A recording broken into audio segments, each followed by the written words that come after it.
are the opinions of the people expressing them and are not necessarily those of Fresh Air Incorporated, its staff, or its board of directors. Hi, this is Al McFarlane, host of the Conversation with Al McFarlane. You're listening to 98.3 FM, KFAI, Minneapolis.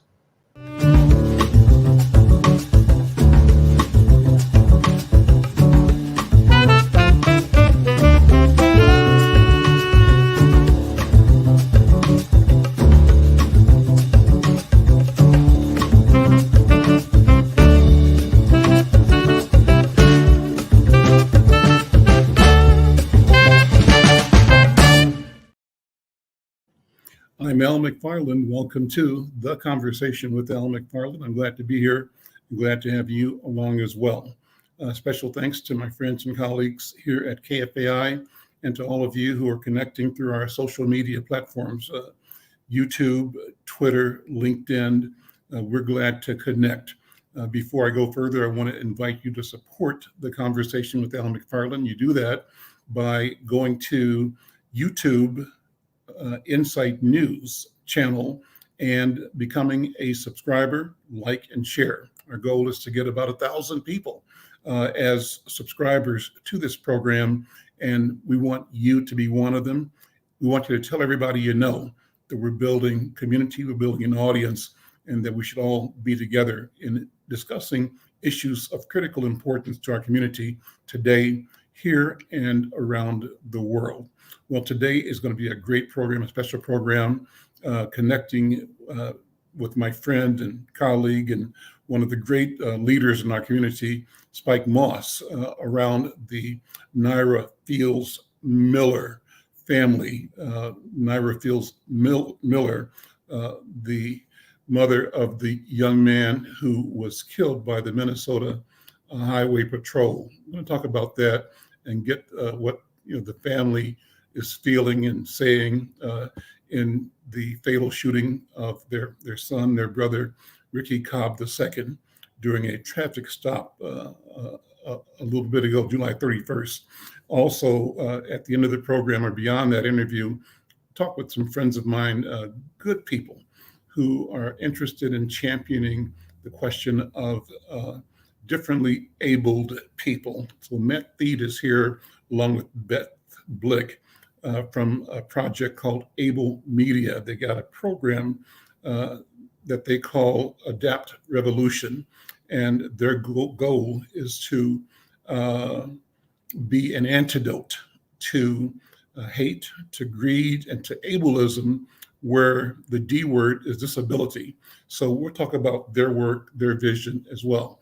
Let me begin by bringing in my friend and colleague, Spike Moss. Spike, won't you kind of co-host with me this part of the program, as you always have and always do? And let's talk about the people that are gathered to connect on this question of Ricky Cobb. Give us some background, first of all, Spike Moss.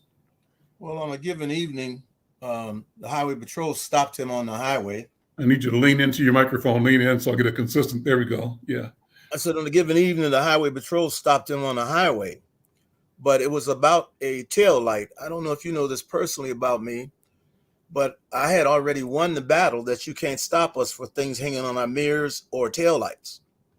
The second thing is, years before that, I won the battle where you're not supposed to pull your gun unless your life is threatened or someone else is threatened. So here we're looking at a situation that's not supposed to happen that actually happened. And in the process, it even was a bad reflection on the training for State Patrol, because how can one be standing at the driver's door talking to him and the other one open the door and shoot in that direction when he could have killed the officer too? So there was a lot of things in terms of policy and training that was changed and challenged and threatened that evening. And unfortunately, for a tail light, a young man lost his life in the state of Minnesota. Our goal today is to talk about Ricky Cobb II, and to talk about him through the voice of his mom, Nyra Fields-Miller, and his sister and brother. So let me bring in Nyra Fields-Miller and the family. At this point, Miss Fields-Miller, good afternoon once again.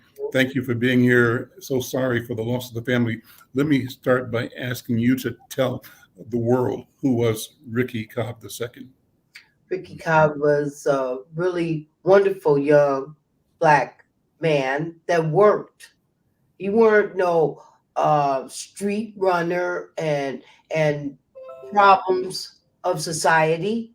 You know, he was a wonderful family man. He was an excellent son to me. He brought joy into my life. You could see the liveliness of his smile. He was a well dressed person. You know, he just wanted justice and liberty for his life. Now we have to go for justice and liberty for his life. And over a traffic stop is ludicrous. As you can see, Rick always worked. You know, he took care of his family. He's a father of 5, you know, and he'll never get the chance to see them graduate at this time. And even further, as me being a mother, see further in my life, in my endeavors, my accomplishments. He'll never get the chance to see this out of spiteful, being anxious. You know, he had a right to ask questions. That's all he done. Where is it asking and answering a question will take your life? Now we need answers to that. And direct answers. I mean, this has been a long process, unnecessary. You know, if I were to have shot somebody and went to jail, they would have, like I said, shot somebody and then immediately went to jail, even for questioning. Okay?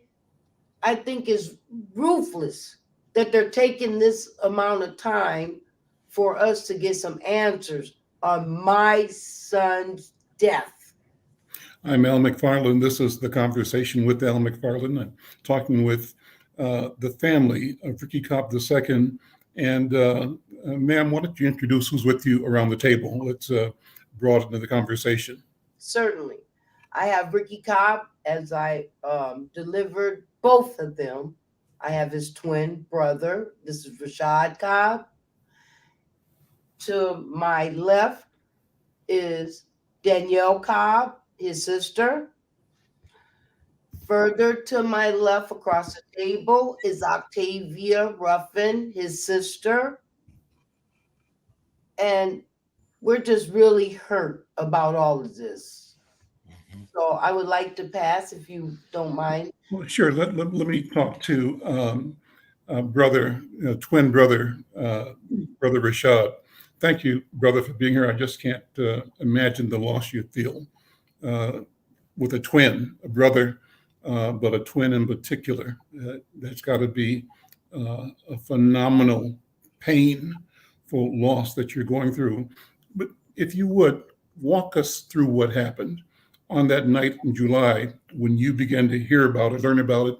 For people that don't know what happened, walk us through the sequence of events as you became aware of them. That specific night was, it's pretty good because we was at a celebration for our cousins, her wedding. And, he was going downtown with his friends or whatever. He called me because he had lost his keys. So he was waiting to get some keys, made for his car. So by the time we got all that situated, the last thing I heard was him on the way going home. So he told me he was going to call his girl so he could talk to her on the way home. I wasn't asleep no more than 7-8 minutes before I'm getting woke up that I'm getting a phone call on my phone, and as soon as I answered the phone, she's just belligerent saying, he just got shot by the police. So I looked at my location because all my siblings, we got our locations on for each other, safety precautions, and his location was stuck on 94. So I had to get up and jump and get to the scene, and they lied to my family for 5 hours. They had my brother down there on the cold curb like the whole time. They wouldn't give us anything. They telling us somebody gonna come talk to us. What are you coming to talk to me for if you're not giving me what I'm asking you? So just thinking about the process, it was sickening for one, just knowing that all he wanted to do was go home, and so for the record, and for those who don't know, what did the police at that time and in the next day or so say happened? What was the official story at first? And what is different that you know or that you suspect was actually the truth of this encounter that resulted in the death of your twin brother, Ricky Cobb II? Well, as you can see, we was, fairly into the church, but we're more spiritually into, our beings, you know what I'm saying? So I get the, the flesh and, the blood fight, but knowing about a spiritual warfare, you know what I'm saying? That's what's going to stop them from keep doing what they're doing, knowing that they're in the wrong while they're doing it. It comes to a lot of opinion when it comes to white people and the way they move, and then it comes to a lot of facts without even knowing the story behind a colored person, So the difference I do see with it is how they move with my family now, and I move like how, blacks move around the city. We just want to mind our business, but the laws that we know, they're not for us. But if we obey the law, we're still in the wrong, Danielle, what were the original reports, as you recall? The first news reports described what? There really wasn't, from what I can remember, a lot about the incident. What we had known, speaking with the state troopers at the funeral home, was that he was a nice guy. It wasn't like he was confrontational. He wasn't loud or boisterous. He was asking questions. So really what was coming out was that he just lost his life. There was an incident, something happened. And I don't think there has been much surrounding it. It's just, again, I guess this whole non-compliance thing, that they're just making it seem like it's just that, like he wasn't compliant. That was the issue, that his car was used at that point as deadly force. And that's really all we had. But with speaking again to these officers that were on the scene saying that he was a nice man, he was nice to them, he was a good guy, like this is the verbiage, like this is what we heard. So we couldn't understand because it didn't add up. If this was your experience with him, how did it end so violently? And so concrete, this is finite, like there's nothing else. It's no way out of it at this point. Like he's gone. Tavia, what were your thoughts and recollections of what happened that night? How are you feeling now? That night, what confused me, and that what we got clarified now is why they were up and down the highway looking for something, trying to put something together for, to justify the actions. And as we all know, he didn't move. He didn't reach for anything. He didn't indicate no type of, no threat to them whatsoever. And so now just being asked that question just made me think, when they were up and down the highway looking for what? You're way down there, but why were you down here with your flashlights? That night, they, again, like my brother said, we were out there for several hours and they hadn't said anything to us, but we're waiting for the BCA investigator. And that's really what they were saying in the beginning. And also, of course, later on down the line, the pistol situation comes about, but that was nothing said right ahead because that was nothing that they seen right away, So of course that was something else that came out later on. But just sickening that he didn't have no type of bad body language whatsoever that indicated that I feel harm and danger, that I feel like I need to move the way I need to move on a deadly, force situation. That night alone was a blur. Me and Ricky both had worked overnight that night and both got off that same morning, well after 6, 7 o'clock that morning. And so I was asleep. I was finally able to sleep. And so just getting that, it was still all clouded and very blurry, but just knowing family, location, get up, get to it.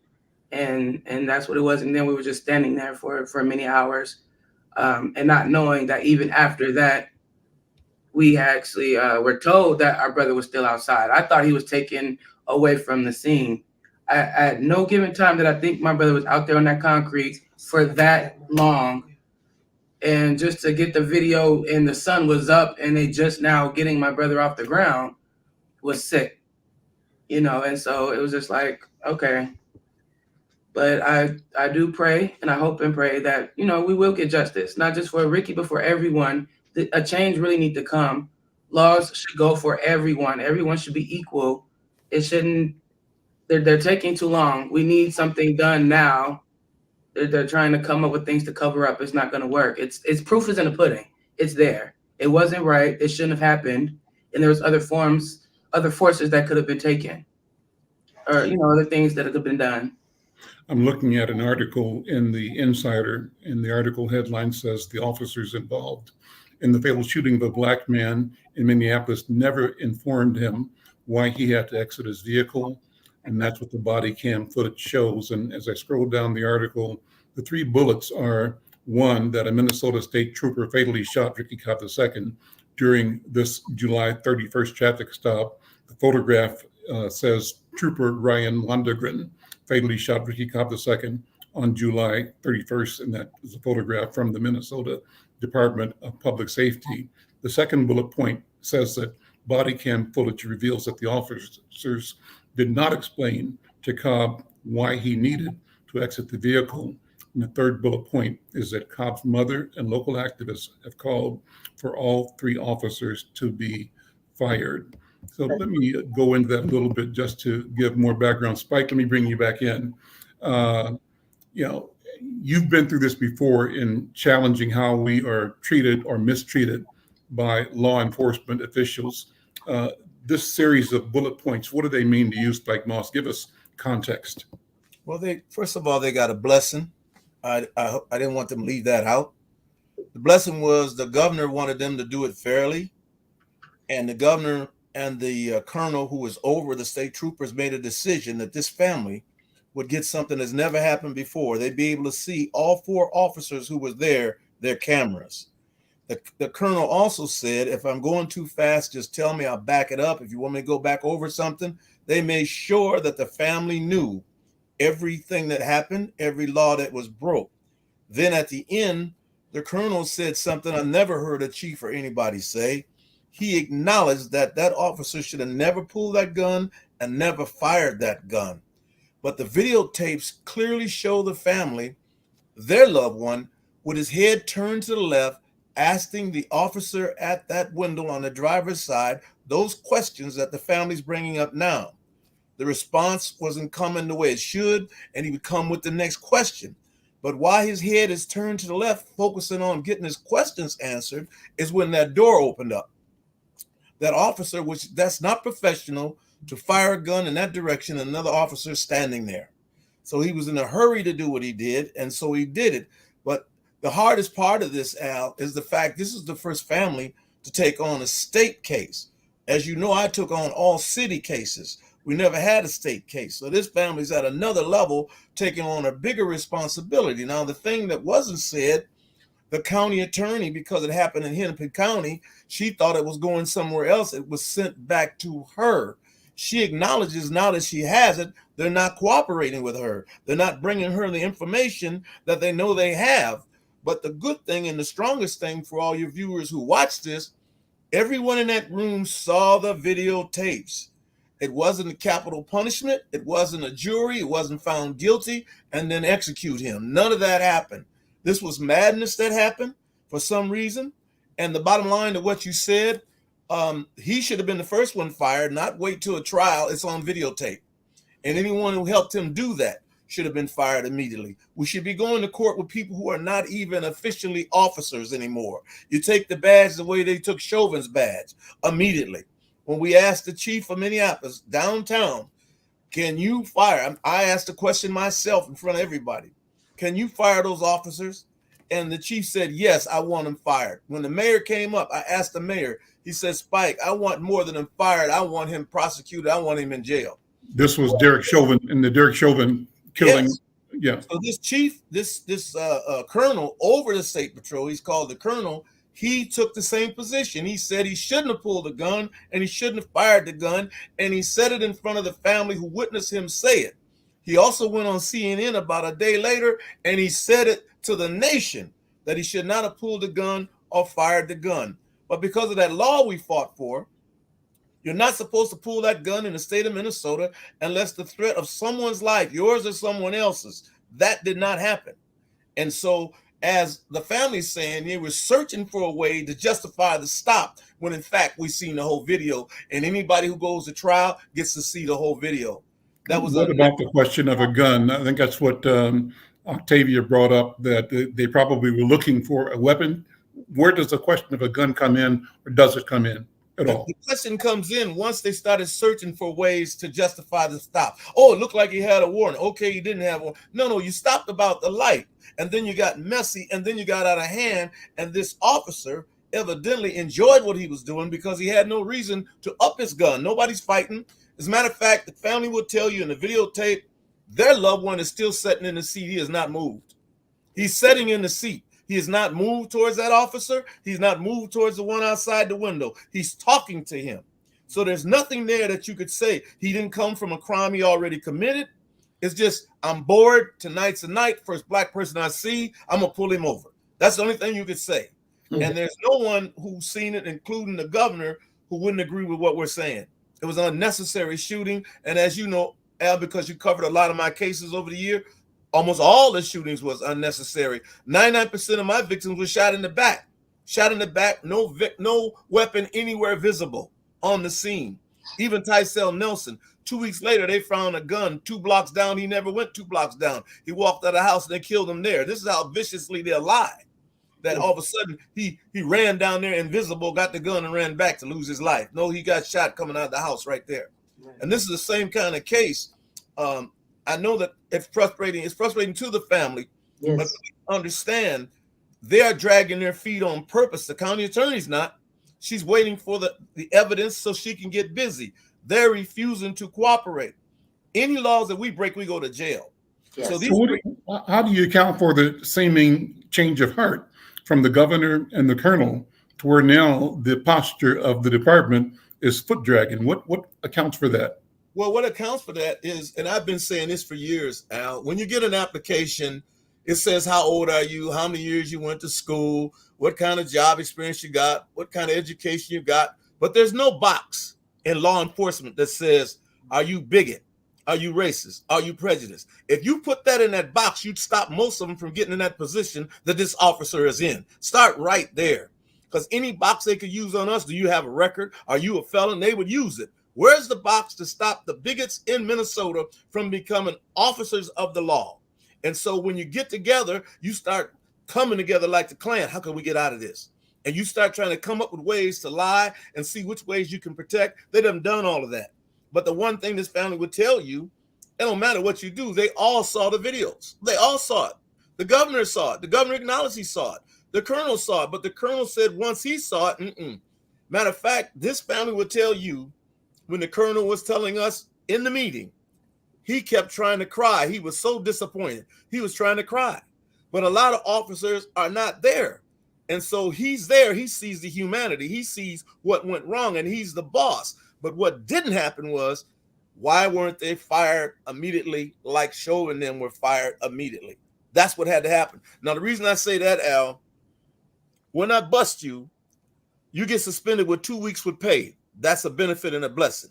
Then you need a lawyer. We're going to give you the lawyer. Then if you lose the case, the lawsuit, the city or the state covers the lawsuit. So what happened to the officer who committed the crime if everybody else is doing everything? So if he gets fired, he don't get all of that. And so they're so busy trying to protect, they don't fire. And so in Minnesota, in Minneapolis, you're going to have to fire. But in the state, with their first case, they're struggling to figure out, how do we get out of this case? You can't get out of this case. And as long as the witnesses in that family saw that videotape and I saw that video, you can't change that tape, because we'll tell you, the colonel and the governor let us see all of it. It shows everything. He's just turned to the left, asking questions.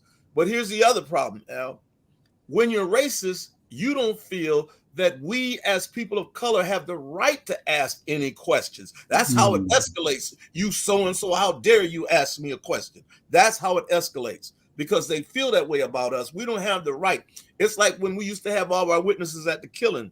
Well, they would say the Negro has no rights that the white man must honor or respect. So you're dead as a witness. So in Floyd's case, if it was not for the cell phone, it would have never stood up. It would have went down the way it normally goes down. In this case, this videotape wins this case for this family. And then the fact that the family's seen it, they will know if you tampered with it. Let me go back. Thank you, Spike Moss. Let's go back to the family just to get more information. And as you hear Spike describe the context, contextualizing this scenario, what are your hopes? Go to Mom first. What do you want to happen in seeking justice for your son and your family? Getting justification, accountability is what needs to be held high as the sky. Okay, like I said in my first initial opening, he didn't shoot himself. You understand me? So why, when, what, all that comes into my head, and it's never a day I don't think about it. Al, this is ridiculous. You know, what do you want us to believe? You show us, and then the officers had the nerve to cover up their dash cam and their camera on their bodies for quite some time, Al. They didn't have the proper preparations to even try to save his life once they shot him. Stay with me, buddy, they say. He was dead immediately when they shot him, Al. And it wasn't 3 shots, it was 4, sir. Okay? So, I mean, it's hurtful. It's hurtful. And I want justification. I want them to be held accountable. I want some education on them officers about patience, some love, humanity. Know that you're human and I'm human too. You know, you just can't put on me what you want and then expect me to abide by your rules and regulations. See, that's so many ways wrong. And what they did to my son in front of my face. Mm-hmm. Rashad, talk about your brother some more, if you would, and talk about his children. I mean, that's something that we haven't spent enough time. 5 children. You know, who are they, and what's happening in their lives? These young people, young human beings who don't have a father now. Talk about that, if you would, Rashad. Well, it's definitely pretty tough. You know, they done had them their whole lives, you know, and, you know, to see that he had a twin brother, it doesn't keep them happy. You know, they can tell me they okay, but I can see that they're not, you know, and it's just building them up, you know, physically, spiritually, emotionally, you know, and just paying attention to their lives and how everything are going, you know. How old were the children, and what were their names? What are their names? It's Ricky, Romeo, Raquel, Romel, and Styles. What are their ages? I think roughly 11. Yeah. I think Ricky is 11. Romeo is next. 9, 8, 9. Because they're so close. Yeah, they are like literally like so. Okay. Romeo, then Ricky, then Raquel, Romel, and Styles. But you know, they literally all from like 10 to 5. Got it. Danielle, talk about your brother. Tell me what your thoughts and your feelings are about him and the loss that you are experiencing, that your family is experiencing. It's heavy. There's no other way to really explain it.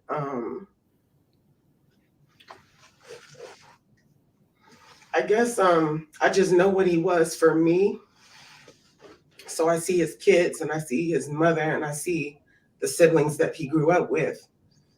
And I understand it, but it just sucks to see. I watched his oldest son cry himself to sleep 4 or 5 times at his funeral, just crying, going to sleep, waking up and doing it all over again. It's heartbreaking because he was there for them and they fall asleep with his urn. It's just, it's sad because there's nothing you can do about it but feel it because it's not going anywhere. And it's a reality. And again, like you hear it across the board, this isn't just our family. It's sad how common it really is. It's frustrating. You're taught very early on accountability. And when you get to a certain age, you will be held accountable for your actions. And that's what we want to see. That's what he would want to see. If he was in the wrong, he would say, I'm wrong. This isn't that instance, you know, and he'll never say anything again. And it's the reality that we have these permanent solutions, quote unquote, for something so temporary as a traffic stop, something so trivial as a traffic stop, and it's your life. And he deserves to be here. You know, he fought hard to get back to his kids. He got back to his kids, and he should have had a lot more time than he did to show them who he was, to show them who they could be. And now it's heavy because it's on all of us, not only to keep ourselves up for them, but to maintain him. Because we have to do that. We have to keep him alive. Octavia, what are your thoughts? Same question. As you think about your nieces and nephews as children, what thoughts are in your mind, and what does the family do? What can the family do to surround this generation with a story, a narrative that celebrates and humanizes the brother that was killed by a member of law enforcement? Well, it's fairly hard. I have my family and I have set up a GoFundMe account just to be able to help. I'm waiting for it to get a certain amount, so I can, so we can get it to the kids and to our families as we need while we wait for everything else to go through. It's hard. Every other night, my son is crying to me saying how much he misses his Uncle Ricky, and oh, excuse me. And how much he dislikes the police and how he can't wait till he gets older. And just to see that hurt and that pain from someone so young, it's very much heartbreaking. Not just myself, but the rest of the parents were trying to get some type of counseling for them.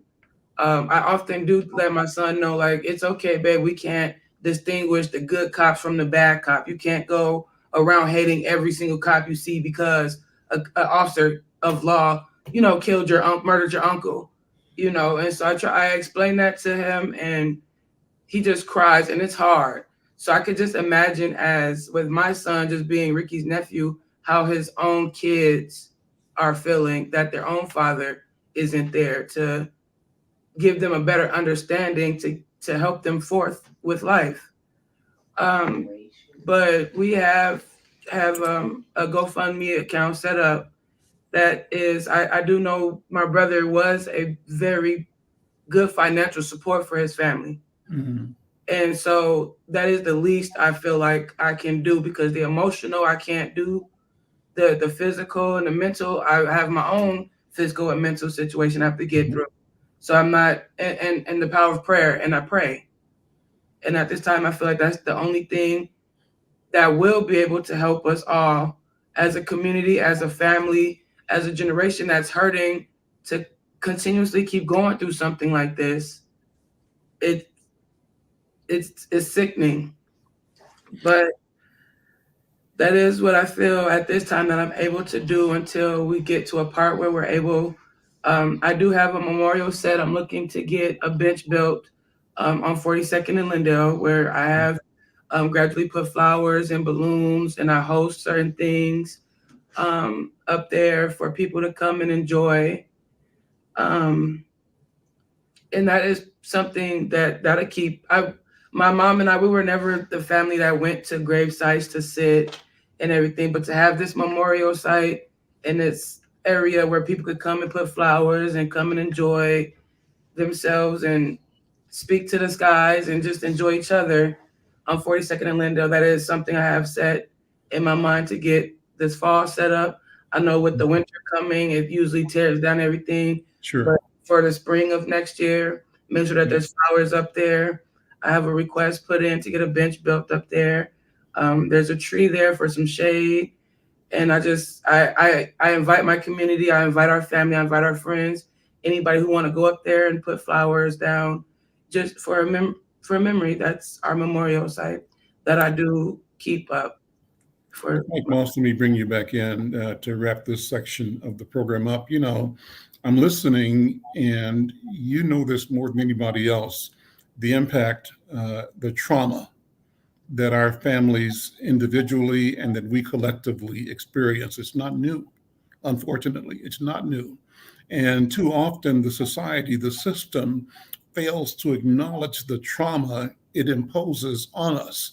And I think, Spike, about, you know, when, say, a mass shooting happens at Columbine or some other school where it's a lot of white people involved, the entire society sort of turns itself inside out, upside down, examines what went wrong, and how do we provide trauma care, trauma relief, address the trauma that these children might experience because of what they have witnessed that's so horrific.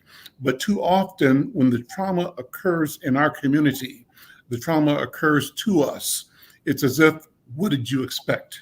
And there's no systemic process for acknowledging and addressing, seeking healing for the trauma that we experience. In fact, that trauma then continues to be generational.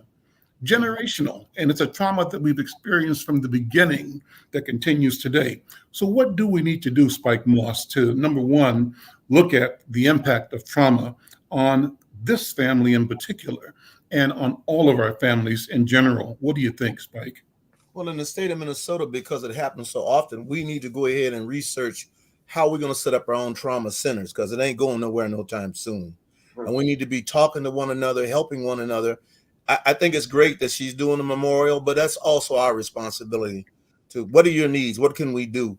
See, we run to people that we shouldn't run to, and then we don't run to families with real needs. And we got to get engaged with this situation.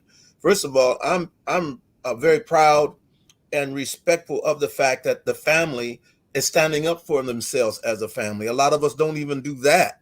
And we're so busy trying to criticize and what did he do wrong to cause a white man to kill him, that we never deal with our loss and our pain from a state so racist. So I think it's on us to get them there and make sure they're checked out and make sure it's followed up for a while, at least a year, so you can see, because I have said to him that it's going to come like a wave in the ocean. It's going to come in and it's going to come back. It's going to come in, it's going to come back. You got to look at the years that he had on this earth and the fact the rest of it's taken from him. You got to look at the age of his children that's going to grow up. Well, what really happened to my daddy, mama? Well, why did they do that, mama? Everybody will be traumatized for quite a while. It's hard to get up. And then we got to challenge this state to deal with a level of racism that put us in the top 5 worst states towards African-American people, that last study, where Wisconsin was number 1, Minnesota was number 2, Iowa was number 3, Illinois was number 4, Michigan was number 5. It just means that the hate here is so much greater, that the trauma you're talking about is going to be so much greater, because even if you don't kill us, you traumatize us on our job, just messing with us. Everything you do in this state, you mess with people of color. You're in the state with the worst banking system towards Black people. White people own 99% of all the businesses from the top of the state to the bottom. You own half of 1%. They got 74, 76% of all the mortgages. You don't have half of 1%. And everything you can think of, we are suffering here as a people in an anti-slave state that bought and sold slaves that ain't stopped with slave mentality towards us. So we're all traumatized no matter where we go in this state, because no matter where we go, they're doing something wrong. I can remember, Al, when 2 white officers came to me at the way and said, "Can we trust you, Spike Moss? We got some information you need to know." And I said, yes. They said, "We got too many officers coming in the courthouse with their Nazi uniforms and hanging them up in the locker, trying to encourage other men to join." And I said, "Well, I'll go down and I'll see the chief." And I went down, the chief said, "No, I don't believe that, blah, blah, blah, blah, blah." He said, "But because it's you, Spike Moss, I'll go downstairs and see." He went in the locker room, he came back. He said, "I didn't find them all, but I did find 3 uniforms. I did find 3 uniforms. But this is what he said, which contributes to our problem. He said, but they gave me their word, Spike Moss, they'll never bring the uniform back to work. I said, so you can leave the uniform at home and bring the Nazi hate into the Black community and stay on the force? And so the Klan stays on the force, Aryan race stays on the force, the Nazis stay on the force. And that's what we're dealing with. We're dealing with all-out racism, all-out hate in the state that's number 2 worst towards our people. So yes, we got to get trauma help. The mother's going to know real soon. The daughters are going to know real soon. The son will last a little longer because he's strong, but he will know when the trauma hits him. He will know because he'll be speaking somewhere and he will break down because it's that devastating. My brother didn't deserve it. My son didn't deserve it. It's that devastating. You can't wash it off. You can't throw it away. It could be 10 years from now and you get hit with it because you know he died unnecessarily.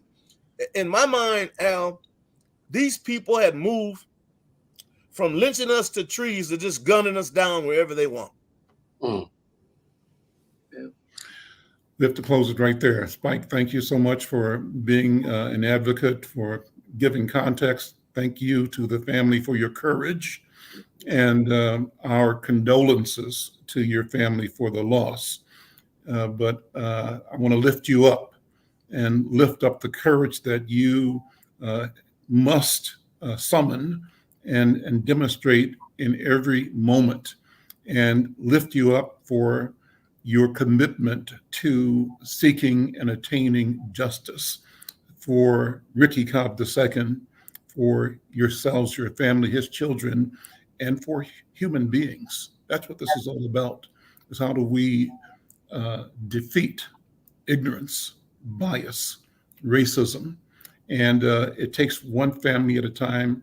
And Sister Nyra Fields-Miller and your family, I want to thank all of you for doing that, for being that Spike Moss. Thank you for supporting them. And we invite everybody to support, to pay attention, to connect and be a part of the memorial observation, to support them with the GoFundMe, so that those children know that they're not forgotten and they're not alone. And just raise the questions with your elected officials and with the officers of the Highway Patrol and officers of the court.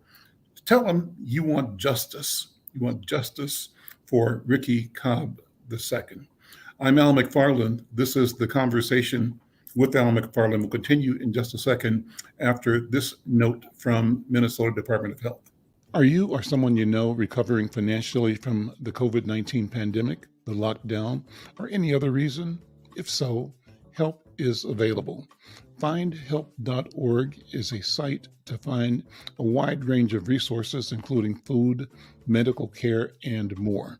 The best part is based on your zip code. Visit findhelp.org, enter your zip code and the service you need. You'll get a map directing you to the organizations that can help you. Help is waiting at findhelp.org. If you need help starting anew, findhelp.org is the site for you. I'm Al McFarlane. Welcome back to the Conversation with Al McFarlane. I'm going to continue today. And the theme today, obviously, it's a theme for all of us all the time. The theme is justice. Justice. And I'm pleased to have two new friends of mine, Matthew Thiede and Beth Blick. Matt Thiede and Beth Blick are from Able Media. They're co-hosts of Adapt Revolution. And they describe it as a weekly antidote to hate, to greed, to ableism, where the D word is disability. And they host this weekly show that does interviews and featured content from the disability community of Minnesota, of Turtle Island, and around the world. And they present themselves as activists, as writers, as artists, and care workers. So Matt and Beth, again, good to see you. Thank you for having me as a host on your show. I enjoyed the conversation with you and invited you to come to be part of my show. Let me ask you, given the conversation we just had, in your view, Beth and Matt, what are the roots of disability justice? How do you see yourselves and your work in this movement for justice around disability? I think for too long, people with disabilities have been very marginalized in society. And what we're working to do with our work is to center those margins. We stand on the shoulders of many people who have come before us with disabilities, who have shown that, you know, you might have a different way of doing something. You might have a different way of getting something done. Our lives are as different as we are, you know, as people. And so I don't know, Beth, if you want to talk to kind of disability justice at all, but in your view, what is disability justice and how are we doing that every day? How are we doing that? Well, in some places like, you know, in Boston and Chicago, they now are the components of the disability justice community are now having disability pride marches, which were, you know, were branched off of the idea of the LGBT pride marches. And I went to one in Boston when I was out there going to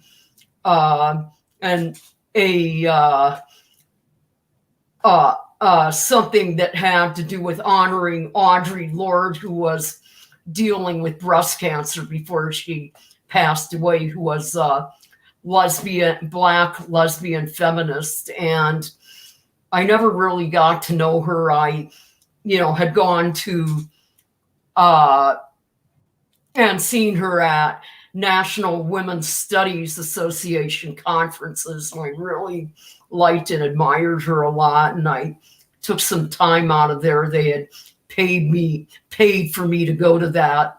And and it felt so empowering to go to that, you know, just to get the message that I, with my hidden disabilities of a seizure disorder and you know, depression, of which I have, you know, continually emphasized has had more to do with depression, with things that have gone on in my own personal life for too damn long, and in society, that rather than a you know, having, you know, than a medical model for too long. That's been forced and shoved down my throat for too long, way too long. Yeah. And then, you know, having some quote unquote learning disabilities with math and technical and skills. So that's one thing that's going on. And Matt and I went, not last summer, but the summer before, to a disability pride march in Chicago, where there were more people of color with disabilities out there in Chicago than there were here in the Twin Cities. Matt, talk about you know, how you became an activist, and what is it in your personal life that brings the fight forward? As far as disability justice goes, I do have an uncle with cerebral palsy, so disability was always a part of our lives growing up. My mom has been a paraprofessional in the schools for a very long time, and so she's been working with English language learners and students with disabilities for a long time. And I feel like that was always kind of a part of the bread and butter of things for me, was like, well, doesn't everybody deserve to live a great life? Doesn't everybody deserve to have safety, to, you know, have opportunities to thrive and like become themselves, you know? I always felt like I was really blessed to be able to have a lot of those opportunities. And I would look around me and say, well, what about this person? What about that person? What about this person? Why are we leaving people out of this conversation? You know, what happens when people are not being invited or encouraged to be their best self, to reach their, to bring their personality out into the world? And so that for me is the impetus for a lot of my work, I think, is just wanting more people to be able to be themselves and thrive and be included. in life in a fuller way. So that's one of the large reasons why I do this work. I'm Al McFarlane. You're listening to The Conversation with Al McFarlane. My guest, Matthew Thiede and Beth Blick. They are presenting Able Media. They're co-hosts of Adapt Revolution, and we're talking about the question of disability justice. So, Matt, what would you say? How would you articulate the core issues facing Minnesotans with disabilities today? What is it? What are they? I think that housing is a really big issue. I think we need to be thinking about something that some people may not have heard about before, which is called universal design. And a disability is only really a disability if you don't have an accommodation or an adaptation that makes something possible for you. So I might be in a wheelchair, but if I have ramps and elevators, then it's not really a disabling condition. You know, it means that I'm still able to get around. I'm still able to go places in public and see my friends and all of that. So that level of access is a huge issue for someone who is deaf or blind, you know, to be able to have accessibility in terms of Braille or you know, interpreters and things like that. You know, just to have more of an availability of the kinds of accommodations that really make life possible for more people. Those are the issues that really face us right now. And I think that the enforcement of things like the ADA and really working on more universally designed buildings and workplaces and things like that, so that we don't always feel like we have to, you know, beg for the kinds of accommodations that are going to make life possible for us. You know, and it's a financial thing too, because a lot of people with disabilities are living on disability insurance. They're on a fixed income. A lot of care workers are not paid very well in this state. I've been working as a personal care attendant for quite some time now, and our wages are still at $15.55. You know, you can get paid more for working at Aldi or, you know, even a fast food restaurant than caring for people directly in their homes and in the community. And I think that's a really sad fact about the reality that a lot of disabled people face right now, is that getting the care that they need from someone who is highly skilled, who can make a care worker position really be a lifelong, you know, a lifelong goal or a lifelong job, you know, to really be able to grow into that job. People should be able to make $30, $40, $45 an hour as a care worker. And, you know, that's just the fight that we're continuing to be engaged in for Minnesotans with disabilities. Let me stretch you guys a little bit and ask you to think about, you witnessed the conversation that we had previously with the family of Brother Cobb II. What's the connection between the activism, the protest, the pursuit of justice that they bring to this conversation today and the justice you seek? Draw the line, if you will, if you can, between what you want and perceive and what they have described as a failure of the system and of society. Beth, you first. Okay.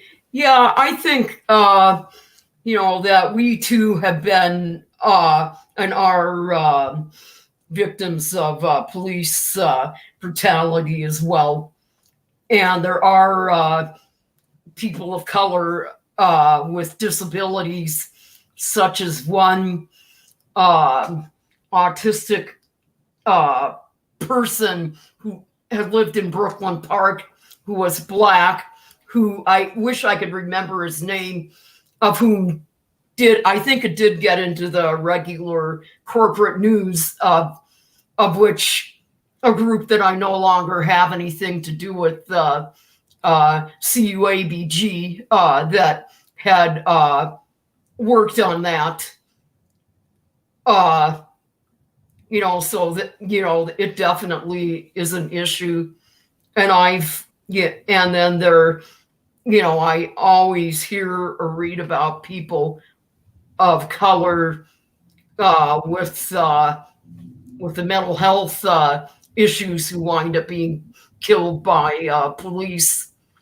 And sometimes I often get afraid of it, even with my own quote unquote white skin privilege. And I had to deal, I was victimized by police by being forced to ride across the state in Colorado for 5 hours with the handcuffs tightly on for 5 hours when I was trying to find my way back home after going to a so-called rainbow gathering, which had to do with trying to find a ride home. And then, they saw, something on the computer which had to do with my involvement with an anti-nuclear action in Boulder, Colorado at a nuclear weapons plant, which is no longer around. And then when I had to fly back to Denver, I had a seizure while I was there. And then they decided it wasn't a big deal after all. And my sister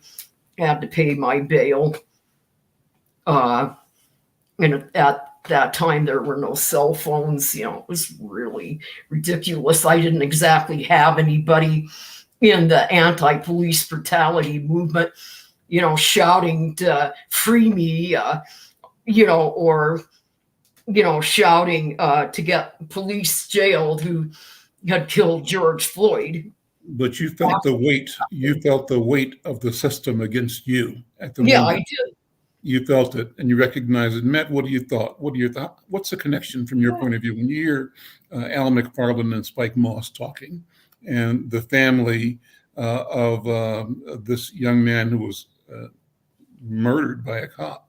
What goes through your mind, and how does that relate to your sense of mission as a champion for justice in the arena that you're operating in? What's the connection? I think that, we like to, or, it's popular to say that police officers are officers of the peace, right? But if police officers are truly officers of the peace, then where is that peace when it comes to targeting people for, people getting pulled over and losing their lives at the hands of racist police officers? Can't we wake up from this? It's like a bad dream almost. It's just kind of like Spike said, if you're a racist person, if you're a violent person, we don't want you on that police force. I want people on a police force who are great big teddy bears, who are, going to be quicker to give you a hug than pull a gun on you. If they're really trying to protect people, if they're really trying to make our communities safer, then do that. But stop lying. And like Beth said, people with disabilities are often huge targets by police officers as well. Mental health issues are a part of disability, and that level of patience that Ricky Cobb's mom was talking about, where is the patience in these officers? Where is the extra time to take to really sort out what's going on with a person? Are they okay? What kind of things do they need? What kind of resources do they need? That's where they should be coming from. And that is a justice issue for all of us, because we're all connected. My heart goes out to Ricky Cobb's family and the loss of their son and their brother, and all the people who are victims of police brutality, especially people of color. To live in a state that's, we're well out of time. We've got a minute. How can people get involved, support your work at Able Media? Give me 30 seconds. Yes, please go to ablemediamn.com. You can find our current podcast, Adapt Revolution, on any of the podcast platforms. And we really look forward to having you all in our conversations as well. Absolutely. And let's make the revolution irresistible. I love that. I love that. Listen, Beth, thank you so much. Matt, thank you so much. And thank all of you who are listening here on KFAI and those who are joining us around the world on our social media platforms. I'm Al McFarlane. This is The Conversation with Al McFarlane. We'll see you next time. Take care.